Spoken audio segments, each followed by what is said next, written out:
All right, I can't remember when I bought this, but this thing is absolutely awesome. We were tired of cleaning the bottom of the pool out, whether there's bugs or leaves or grass clippings or whatever's blowing in there. I ended up trying out this robotic vacuum cleaner, and this thing just works fantastic. Well, here on the front and the back, they're the same. They got jet blowers, and how they work is this, I don't know what you call it, a leaf or something like that, I don't know. But anyways, when it's in the water, it'll sit straight up when it's still. Once it starts thrusting, it'll wave back. The water will push it back, and that'll tell it that it's going that certain direction.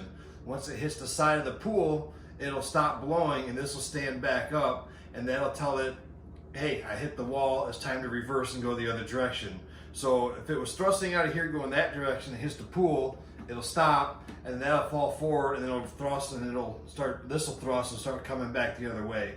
It does a phenomenal job cleaning. What I also like about it, I mean, our pool's round, so I got it set for round, but on each jet, you can actually turn this in a circle back and forth, and it'll change the degree that it turns. So it'll actually work on a rectangular pool or oval, or depending on what you have, it'll change the swooping that it does within the pool itself. It's really cool, easy to charge. This right here is just a little rubber thing that goes at the top. That's the charger. It plugs into the wall. What I like about the charger too is when it's dead and you plug it in, the light on it's red, and when it's fully charged, ready to go, that light turns green.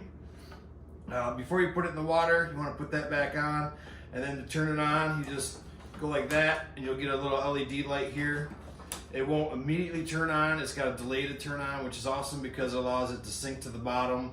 And when it's done working, it tends to find itself to the edge for you.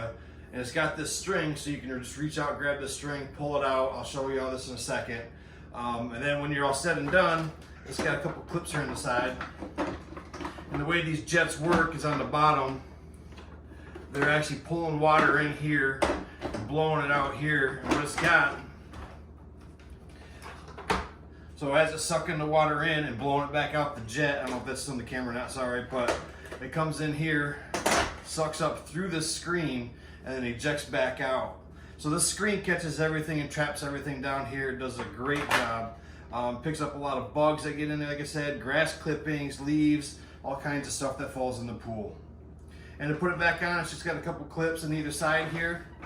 It just sets down, and you hear it clip, and that's all there is to it. It's got two nice little handles here, so you can carry it on either side depending on how you want to carry it. But yeah, let me go throw it in the pool for you, and you can see how it works in a second. I don't know if that'll have a lot of debris at the bottom, but you can at least get the idea of how it maneuvers and vacuums and stops and starts. All right, it's getting a little tricky, but I'll do the best I can to get a little video here for you. Sorry for all the toys in here my kids left in here, but step one is to make sure you got the cap on here so that your power exposure is actually plugged. I should also mention that I didn't mention it earlier. We have a saltwater pool, so this is a couple years old, and the salt water has done nothing to it. So it's held up very well with the salt water. So if that's a concern of yours, don't worry about the salt water. It works just fine with it. All right, back to what I was doing. So on the top here, like I mentioned, you got off and on. You turn it to on. It won't fire up automatically. Then you just set it in the water. You let it sink down.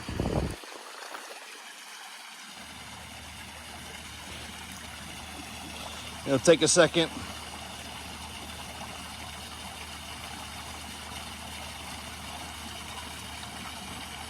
And it took off towards the wall there. So it hit the wall. It's going to recognize it hit the wall.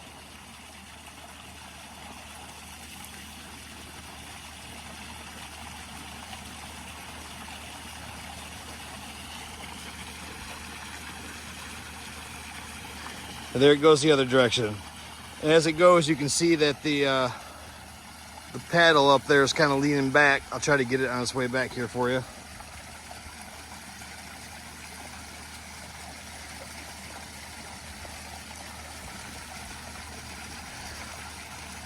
So I don't know if you can still see it or not, but now it's on the other side. It hit the wall. That paddle went vertical. It flipped back the other direction. And now it's coming back this way. And it's got a little tighter arch on it. Let me see if I can't catch it, hit the wall over here for you. So there, hit the wall. That paddle went vertical again, told it to go the other direction, the other jet enabled, and there it goes, back off the other direction.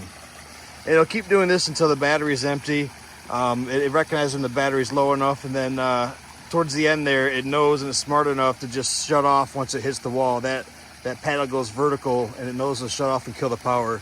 That way it's easy to grab. You don't have to get in the pool if you're not swimming at the time. You can just grab that string on the top, pull it out, and clean it. Like I showed you, it's really easy to do. You clip those two sides off of it. Sorry, I'm trying to talk in. It's under the fountain now. But you clip those two sides off, you clean that screen off, rinse it off, and you plug it back in, let it charge, and it's ready to go the next day, or sooner than that. But that's, you know, you're not going to use it prior to the next day. And then there it goes again. Maybe I should turn that pool filter off.